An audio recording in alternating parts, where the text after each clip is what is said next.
बाहेर मस्त असा धो-धो पाऊस पडत असताना तुम्हाला जर भाजी चपाती करायचा कंटाळा आला असेल तर तुम्ही मस्तपैकी दाल बाटी तयार करून बघायला पाहिजे. करायला खूप सोपी आहे. त्यासाठी 5 वेगळ्या डाळी स्वच्छ धुवून भिजत घालायच्या आहेत आणि कुकरला चांगले शिजवून घ्यायचे.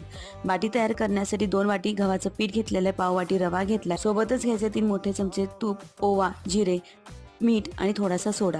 हे सगळं चांगलं मिक्स करून घ्यायचं आणि लागेल तसं पाणी घालून चपातीपेक्षा थोडंसं घट्ट असं कणिक मळून घ्यायचं आणि ते 15-20 मिनिटांसाठी भिजत ठेवायचं. दाखवल्याप्रमाणे बाटी तयार करून घ्यायचं. आपले पात्र गरम करून घ्यायचं, तुपाने चांगलं ग्रीस करून घ्यायचं आणि ही बाटी त्याच्यामध्ये घालून चारी बाजूंनी चांगलं भाजून घ्यायचं.